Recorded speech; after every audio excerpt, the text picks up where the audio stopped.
Hey! Told you to take that jacket off. You'd have to kill me to get this jacket off. Hey everyone, welcome back to the channel. Today we're here to talk about the Bikeriders, brand new film out now in theaters. Here with Hayden, welcome. And good. We saw this yesterday, separately in different time zones, even.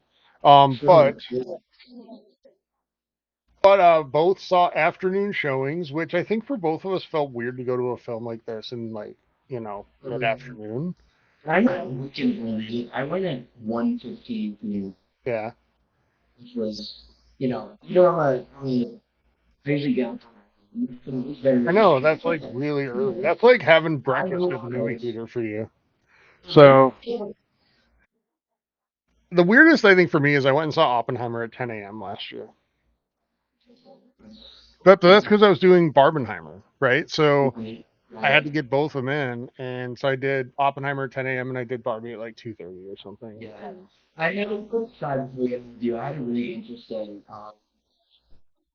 you know, how a lot of times like retirement homes, which is like the shuttle and the outside activity, Yes. whatever.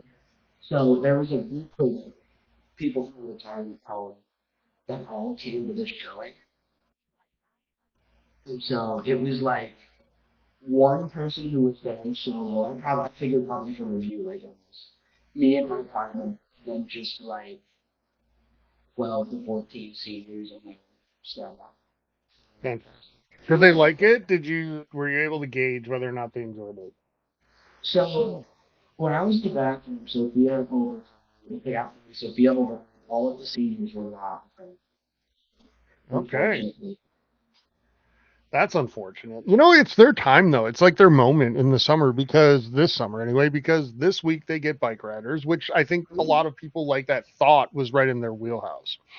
I don't know that that's quite the case, and we'll talk about that. But next week they get Horizon, which is absolutely probably in their wheelhouse. And then they get Horizon Part 2 later. So Not even 2 months later, yeah. I know it's coming.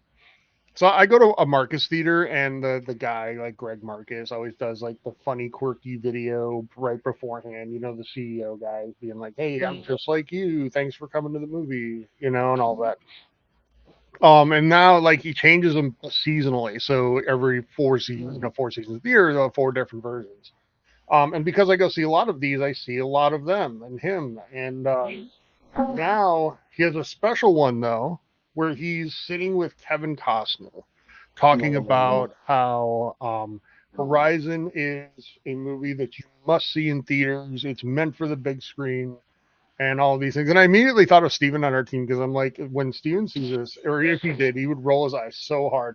And Steven rolls his eyes at us when we say something needs to be seen on the big screen most of the time. But I don't know if Horizon's going to fit into that. We'll find out next week. But anyway. Transition into the movie at hand. Do you think that Bikeriders has benefited from seeing it in theater? I don't think so. Not in a negative way. Okay. But I don't feel like there was.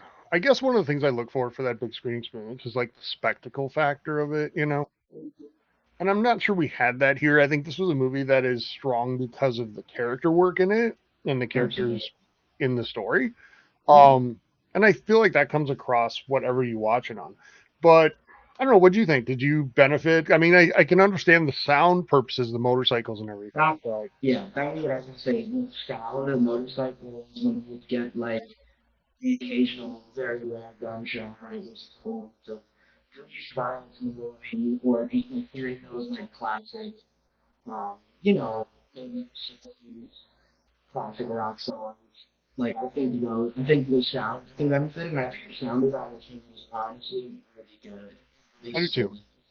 Especially in the moments where it's just you getting, you know, people riding on a bike, like everything. I think the best moment for sound in the movie was like all those stages right after the cold open, the chase scene with Austin Butler just trying to escape the cops. It was like enjoyable. And how it ends is the best, by the way.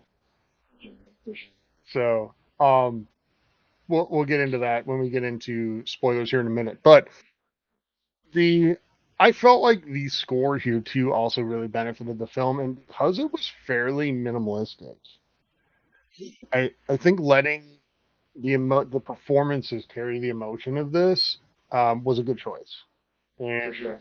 and I feel like that happened throughout most of the movie. So, and this film, by the way, has a phenomenal cast. I mean, you've got Oh, Tom Hardy sorry. and Austin Butler at the top, and then Michael Shannon. You've got Norman Reedus in it, who I honestly didn't know was in this. I didn't read a Oh, lot on really? this before I went. So, Yeah, I love that vision there. He's kind of a goofy little character, and it's one of those things where like sometimes you see a character, yeah, you're like feel just because like either you wanted to be in this movie or the director whoever wanted you to be in this movie. And I think it made sense for him because like I feel like Norman Reedus' portrayal as Daniel, and then the more reality show stuff he's done about like in with AMC, really watch like I think he is kind of the face of it for in biker culture, right? I that think that culture. character inspired a lot of people to pick up riding, so I think it was really cool that he was. I was thinking a couple of things there. Like, one, wouldn't this be Daryl in the 1960s? I mean, in many 100%. ways. I mean, maybe minus some of the hippie vibes from California. That's a very not Yeah. Daryl thing. But um, all in all, though, this largely very Daryl, and he at times to me seemed almost in character as Daryl in the Bikeriders. You Yeah, know, the voice he does when it's like really yep, graphic, it's like, yeah, you know, yep, exactly, yeah, that's exactly. good. And I appreciate it. And I thought, I probably totally unintentional, but also like one thing Walking Dead fans have said forever is like, this thing has been going on for 10 plus years in story, and there's like everybody's teeth are still perfect. And Mm-hmm. Norman Reedus' Yes. character are not. Yeah, Not other at hospitals all. can get Yep. So I almost wondered if that was almost like a little Easter egg thrown at some Walking with Dead what you fans. mentioned. Yep. Yeah. So maybe not, but as a Walking Dead fan, I had to wonder that for a second. But Yeah. so anyway, yeah, the first time he like smiled big there, I was like, wow, that is aggressive. But yeah, um, like you don't need a dentist appointment. You need like you need Yes, a room Carl. there to just live in. Yeah, you can just move in there and let them do their thing. But uh, yeah, so let's I guess jump into spoilers. This is a film that is based on a book of the same name. It was done. A photographer followed the Vandals around in the late '60s or late '60s, pretty much, I right? think it's the Um, Outlaws actually. or the Outlaws. Okay, is it the Outlaws and Yeah. then it's Vandals in the Yeah. movie? Okay, my bad. So in the late '60s, and then wrote a book on it as well.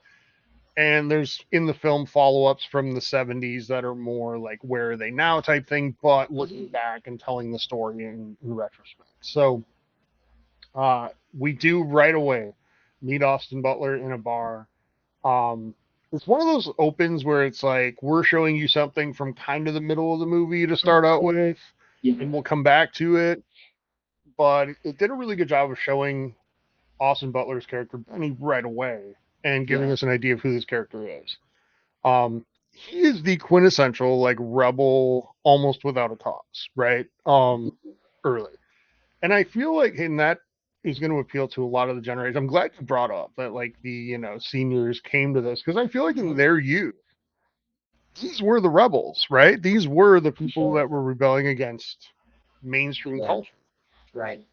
So there's some appeal to that for them. And I don't know, what do you think of that open with Austin Butler? Because he gets a couple shots in, but he largely gets wrecked.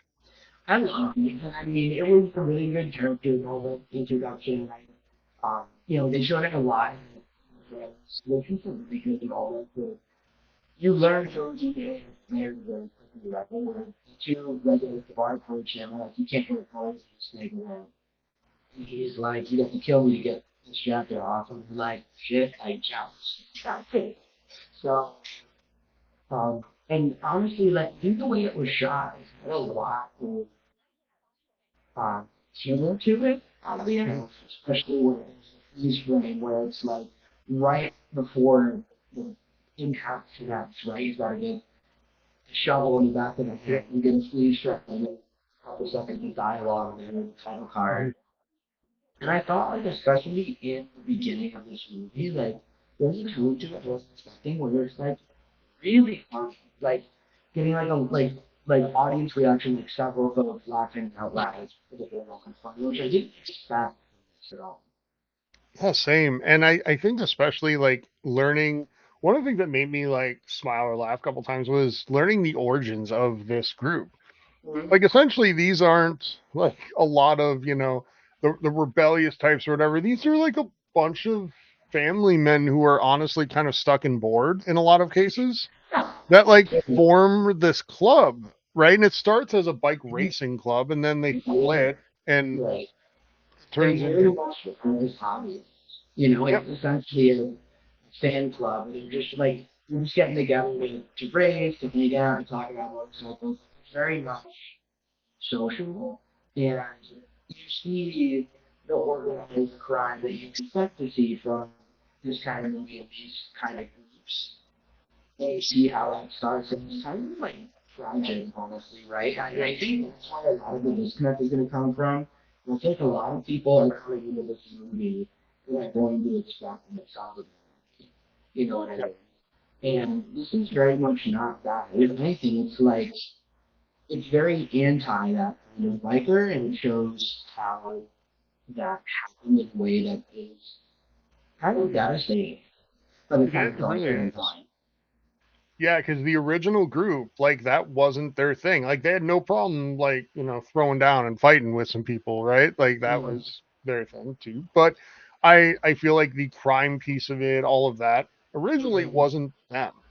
But I feel like where Mm-hmm. this started as a hobby, it became their identity, right? Yes. And when that happened, and then the expansion happened, I felt one of the key moments in the film was Mm-hmm. when Johnny decides, like, yes, we're going to allow other branches in because then you're opening the door to this type of thing occurring, right? Um, Yeah. And I think that was kind of their biggest mistake, right? Is that yeah, because when the club was when Johnny was managing the club, like he was just in Chicago, like you could have a he knew right? And there was community, there was camaraderie, there was fraternity there. And then you open it up to all these other things to have other chapters. These people that you're never going to meet, you can't have a relationship with, and it's very hard to do leadership when it's not when you're used to being in a really small group. You know what I mean? yep, yep. So that plays a huge role as well. There's less people like within his line of vision, right? Mm-hmm. What did you think of Johnny, played by Tom Hardy in this film? Both the character and the performance. So I feel like Tom Hardy does this thing where he always does like he always has to do a voice. Every Mhm. role he has to do a voice. And I wasn't initially loving it um when I saw the trailer, but it really did draw me throughout the movie because he really is just like some guy from the Midwest who wants to do this for fun because, he's bored at his trucking job. And I really like that when she's actually a lot. He got it from like a movie or TV show, right? Like he was Yeah, watching he was watching TV. Brando on TV, saw Yeah, him in the leather jacket, and like that is one of the best things. It's kind of funny, and it's almost like these guys were very much campus. Were very much like oh yeah. kind of almost posing at the start, right? Where they were very much like, people say the term like weekend warrior a lot, right? Where you're not really about what I'm seeing. These guys were kind of that way. And they would Mhm. have their 9 to 5s, they would have their safe jobs. Most of them had wives and kids, and those like, right? Like the whole standard business family, the American dream, right? And then they were just like doing this on the weekends. Yeah. But Tom Eh, Hardy was great no, he doing really was. He always is. Like, but you're right about the voices. Like, he does have to have a voice in everyone. This is better than his worst voice, Bane, which I still to this day need subtitles to really get all the time. But it. I think it fit the Yeah. time and the place, because in Chicago, especially at that time, like Mm-hmm. neighborhoods are a big thing, and I feel like that plays in here too, right? Like you can be in Absolutely. different neighborhoods in Chicago, and so it's easy for the idea of like turf war and things like that to begin. And I do feel like a lot of viewers are going to go in looking for that from the start, and it doesn't really become that. I would even argue almost at Yeah, all, but that, certainly not until later. yeah, you don't really see that until you see that. It's not really so much an over, like, we're gonna fight you to take over this territory. It's more so how these groups that are forming pockets away from each other, they bear the same colors, they bear the same name, they really don't have anything in common, other than the fact that, like, motorcycles and fire transportation. I want to talk real briefly too about, really subtly, this film was a commentary on the cost to the nation of Vietnam. Um, For sure. and it wasn't overt about it, didn't hit you over the head with it, but it is there and it's strong. It is. Because it talks about how this original group, right, the original Vandals, had like this code and this honor and all of these things, and then as Vietnam happens and people come back and join the club in different chapters from that era, it's felt that they're the ones who have more violence, they're the ones who have more drug issues, they're the ones who have more of a Yeah. tendency to take this towards a gang rather than a club. Yeah, and there's very clear moment where it happened, right? And they talk about it. I think it's in 68 or 69, which is like arguably the worst year of war, to be honest. And these guys come back home and they talk about a lot, like, these young guys and these new guys, like, they're probably too much. Even, like Johnny says, like, I can't handle these guys. Like, they don't Mhm. listen to me. And he tries to that, some Butler's character is like, this is becoming too much for one person to lead. And he's like, nope, this is not what Yep. I'm here for. And really, it's really sad. It's really frustrating because you can see, I can totally understand why that culture can become that peaceful that means you have a really hard time adjusting Yeah. because of that culture. But I mean, we're it's seeing there not that, really, it's not what comes with it. no, and we're seeing there the conflict between the builder generation and the boomer generation, right?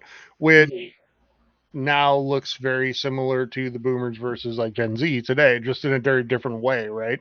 Right. Um, but I feel like builders feel like after Vietnam, like their time is gone, right? And you Yeah. see that in Johnny's character, like he just feels almost lost again Mm-hmm. within this club.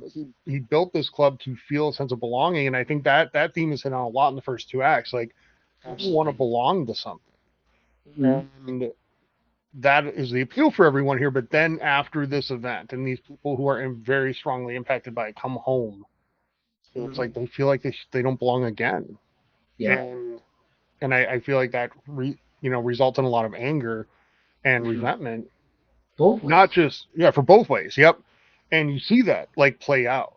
Um, the kids who come up, and I forget who plays the main one, um, the one who does the very bad thing. Yeah, but Yeah. oh, but they are like they see this and they see the bikers go by. It's that classic scene where all the bikers drive by, and that he's just captivated Mhm. and he wants so badly to be a part of this. But then you see his home life and you see that why he wants to belong to something. Yeah. It's one scene, but it's a powerful scene where you get his home Mhm. life, right? And okay, I totally get why this kid would want that, Yeah. right? And And yeah, go his ahead. home life, that, like, violence is kind of the currency of his life.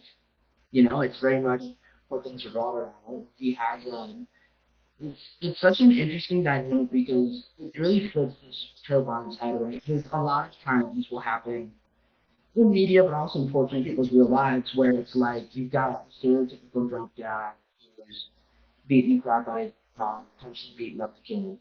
And then there's the moment where, he's finally a young man now. He's finally physically and mentally capable of fighting.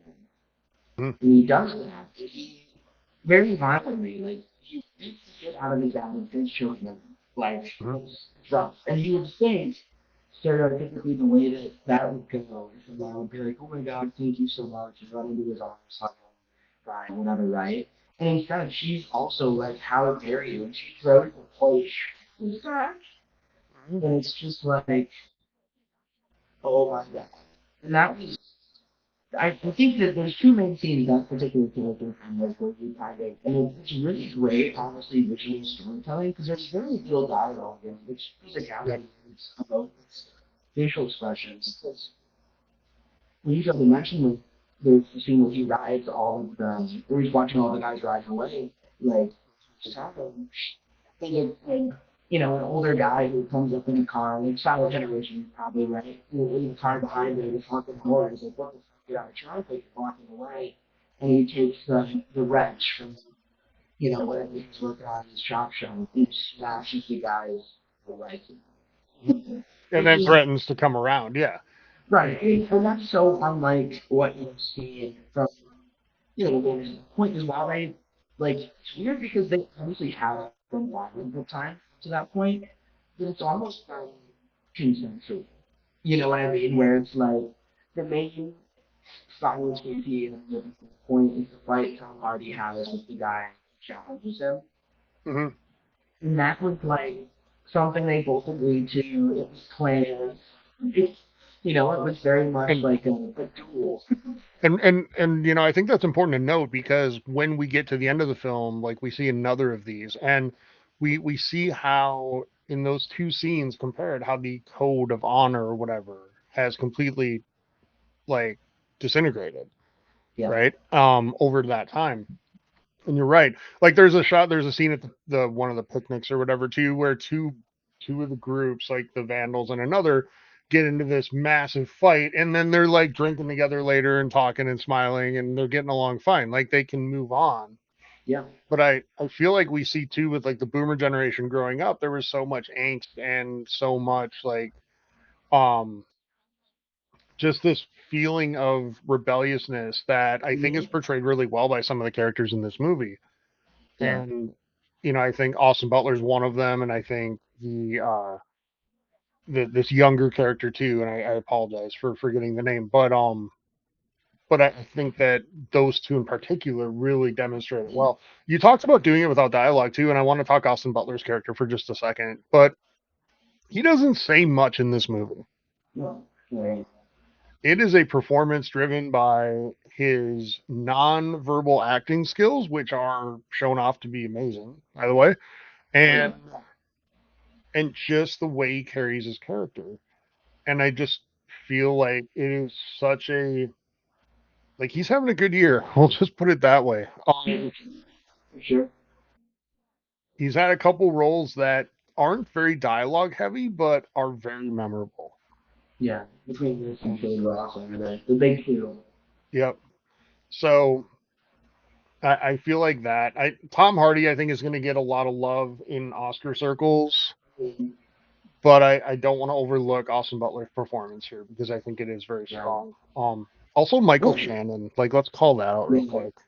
for sure. That was great. And he's so good at playing. He usually plays like a villain in things, and this Mhm. is just kind of like he's just chaos. Yep, Chaos neutral. I'm like the Dungeons and Dragons. You know, I exactly. Yeah. I enjoyed him quite a bit. I do want to shout out. We've talked a lot about the moment-to-moment events, but the structure of this movie is interesting. Yeah. This is what's going to catch a lot of people off. The one not used to know is that like there's this old quote. It's like there are two types of people in this world: men who go to war and women who Mhm. sleep. Very dangerous in the world, but this movie kind of takes the latter approach of perspective, right? When the protagonist of this movie is very much Cassie, and Yes. Paul, who is, kind of like a very typical 60s preppy, almost like go-go girl type, right? And like she would be honestly what culture she fit into. Like she's more of a mod club kind of person than like you know what I mean. Yeah. Oh, for sure. She you wanted to see her ride around the boat, Mhm. and so um, she instantly is captivated by Austin Butler. He's fucking Austin Butler, Mhm. right? So they have a shotgun wedding and it's a very intense romance. Yeah, the second of the film is really her talking about her experience as a partner to a biker. And I Yep. thought it was a deep, and it's from the interviews, right? That was a really cool perspective. I love the way character is treated and acknowledged. Because I feel like in a lot of these kind of crime movies, right? You see it with or TV shows too. You know, like anytime there is a vote of like fans or the same TV characters, it's always like Brian's wife. Tony Soprano's wife. Yeah. Walter White's Exactly. wife. And I think this movie does a lot to work against that. Where it's like she very much can hold her own, right? She never feels like an accessory to No. Russell's character. And she's our point of view character throughout the whole thing. And Yeah. she, so the time where Benny leaves for a year, we don't see anything that he does because she doesn't see anything that he does, right? Um, so we don't see him again until he comes back. She absolutely, this character and the actor playing her can hold their own in any scene. The scene with Tom Hardy, Johnny, where they're arguing over who gets to have Benny, right? In Yeah. the bar is phenomenal. It's a great scene, and there's a lot, and it's played so differently by the two. Like Yes. he's very outwardly emotional, and he's showing emotion, but in a way that's very like closed Mhm. up and dismissive, right? Right.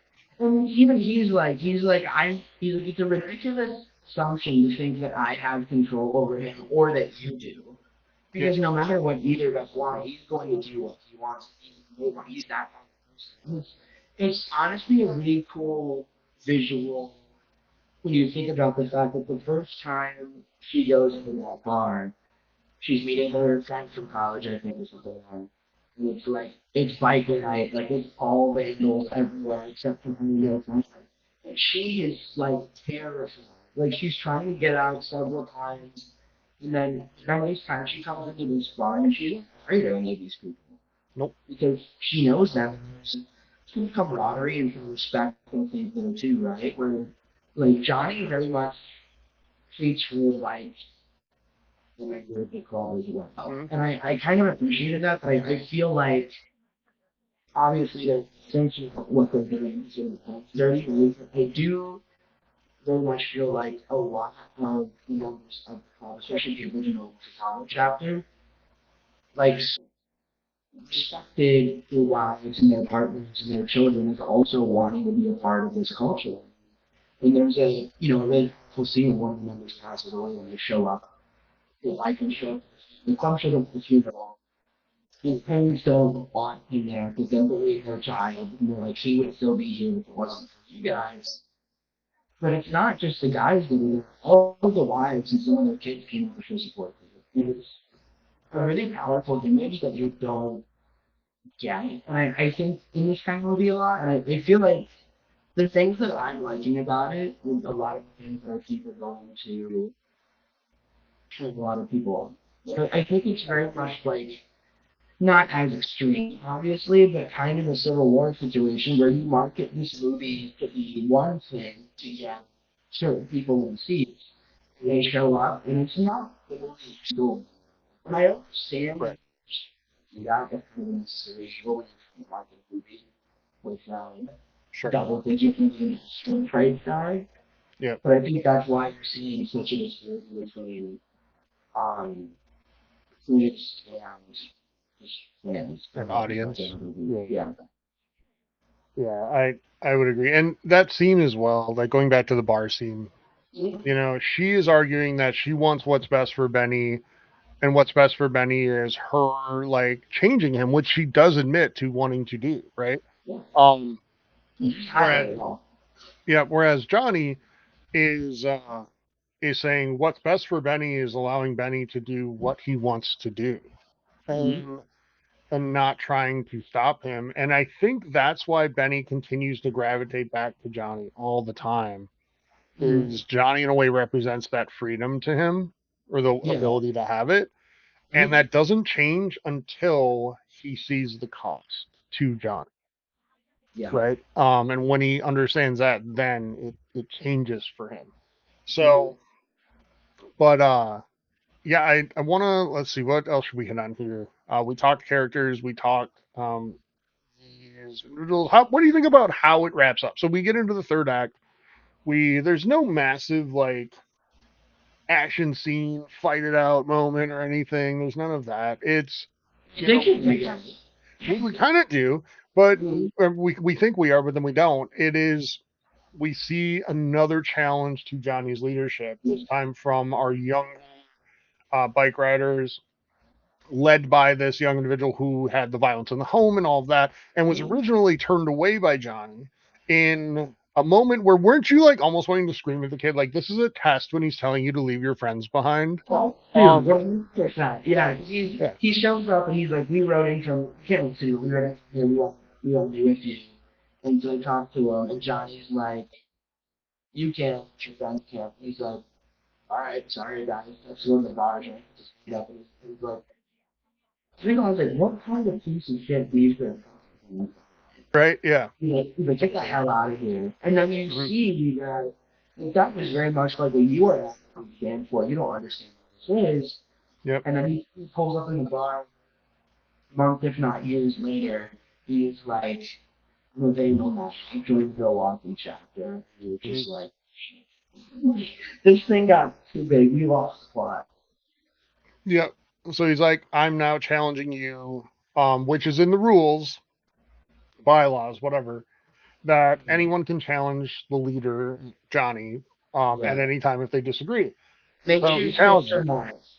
Yep, fists or knives, and he says knives this time. The first person who did it said fists, and I think that as well shows some of the difference, right, in how the years have gone by. So Right. they agree to go to this parking lot the following night. Johnny goes, and you see the scene where he says goodbye to his wife, right, and his wife is like consumed with television, and um, you almost get the sense that Johnny knows at that point that this is gonna be the last time he sees it. Yeah, he definitely knows that he's not when he was fighting. And it's even Yep. like the energy very much of the bike riders who show up to support him. Because you're not on their bike. And that's the stark image to me here is I think like they all show up in their cars. And In they're the just in cars. their cars. It's almost just like a drive-in. You know, it's just all Yep. in the parking lot, keeping their hats off in this, Illinois October. So we he also stops and talks to Kathy on the way. Hmm. And in his way, I think almost like apologizes slash, I'm just looking out for you moment, just making sure like she's okay. And also Yeah. asking about Benny's character. Um, but I think he just knows like this is it. And Yeah. he's going into his last The farewell tour. yeah. So he shows up, takes out a knife, walks up. The kid shows up. So the all the younger group shows up on their bikes. And you're right. Mm-hmm. All the like original crew shows up in their cars, and they're all in their cars. Like, oh my god, it's so cold, and they're like rubbing their hands together and blowing into them. Which again shows like time gone by, right? Or their time has passed. Yeah. And this younger group now shows up all on their bikes, vibrant, whatever. Hmm. So he walks out with the knife, and then the kid just walks out, takes out a gun, and shoots him. Yeah. And in that There's no moment, attempt to even do combat. It's just nope, quick draw, point blank. It's very it's cowardice, frankly. yep. But all of the bike rider, the older crew says in that moment, like, what do you do? There's nothing we can do. Mm. He's by the rules now the leader, and some of them stay with the group, right? Only two of them. The rest of them Yes, leave. yeah. So, what did you think of the one other character I want to talk about before we score this thing is Mm. Cockroach? Like, what did you think of his journey? Because Ooh. it's kind of an interesting one. Yeah, it's very interesting because he I think he never lost the hobby part of it at all. Like he never really, I think, believed in the cause fully, or like, right? He really got involved in the cause. He almost dies at one point. He comes with you guys. He's like, yeah, I can do it with my colors. I want to be a motorcycle cop. But like, isn't that the coolest job ever? Hmm. And they're all like, very anti-authority at this point Yeah. because of what they've been through as part of the club. Presumably these guys are Vietnam vets, so Yeah. they want nothing to do with anything relevant, right? Hmm. And then, like, that scene with where Johnny and Benny go to his house and you don't know what the hell they're going to do to him. And they end up shooting him in the leg so that they can say, well, we are prepared of it because they knew that those three guys, if they were the ones in charge of enacting justice, they would have just killed them. Yep. And Cockroach knows it's coming. His whole family's gone. He's in a dark, empty house, right? He's there by himself. He Wait, knows. Yeah, he yeah, knows something is happening. Um, in a way, like in a funny way, he's almost like way ahead of his time. He's like the millennial slash Gen Z of the group. He found the way to monetize his hobby, and mhm, and at the end of the movie, he is a like motorcycle cop. Like he is, yeah, if anybody's ever seen the Super Old Show Chips, like he's the original, right? And all that. So, um, yeah, I thought that was an interesting character journey too. And for a character who gets his name because he eats bugs, like that was a nice arc, I think. So, yeah. Um, all right, let's score this thing and get out of here. I liked this movie. I think there are going to be some people that don't because A, it's in June, it's in the middle of the summer, and they're like, this is not a summer movie. In many ways, it's not.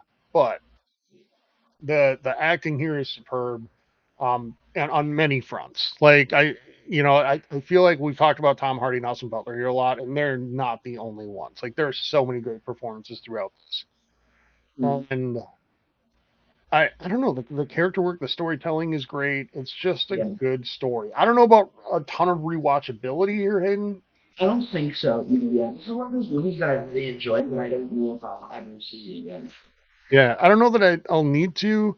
Um, But I think if you want a good story with some great acting, like Mhm. yeah, you're gonna enjoy this. So, what did we give this thing?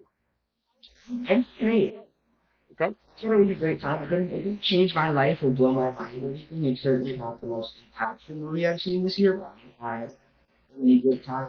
Entertained the whole way through, and uh, really enjoyed just being transported and entertained with the movies, which I know is Hmm. kind of a favorite answer, but you know what? Sometimes it's looking for. I think this movie did really well. I think that's always what they're for, isn't it? Like, and if we get more than Yeah. that, great. If we get something that changes our lives, amazing. But Yeah. but if you go have a good time for 2 to 3 hours, Yeah. I think that's a great start. So next week we're gonna be back talking about something that Well, I you'll be back. We'll be going. well, I'm getting there. Hang on. So we're gonna review Horizon. Steven will be standing in for Hayden here, and Hayden is so not excited about Horizon. He's fleeing the state. Um, to no, they're gonna be on vacation, so enjoy Yeah. that. Hopefully, it's We will fun. appreciate it. The timing is crazy though, with like how much mixing games and wise. I It's know. kind of it's unfortunate, honestly. There are a lot of things that I'm really looking forward to. So That's okay. It's okay I to only catch one play. yeah, it's okay to unplug. Oh no, you are going to watch Horizon. Don't worry. Oh, I'm playing So because we still got part two coming later in the summer. We'll also come shortly after that, probably with maybe Quiet Place Day One, which is also coming out here shortly. yeah, that and Horizon the same day. Yep.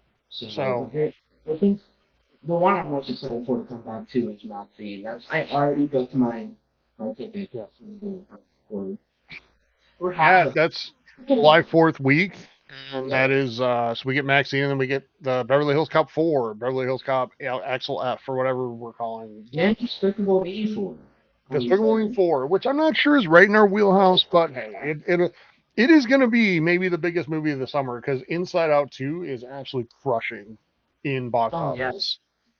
and Despicable Me 4 will just rake in cash. So So, yeah, lot of good stuff yet to come. Plus Deadpool and Wolverine later. So we still have plenty of stuff. All right, an 8 for the Bike Riders. Fun time. Maybe not what you're looking for if you're looking for something with just gunfights and craziness left and right and all that stuff. But it is a great story nonetheless. All right, everybody. Thanks so much for joining us. We'll talk to you soon. Bye.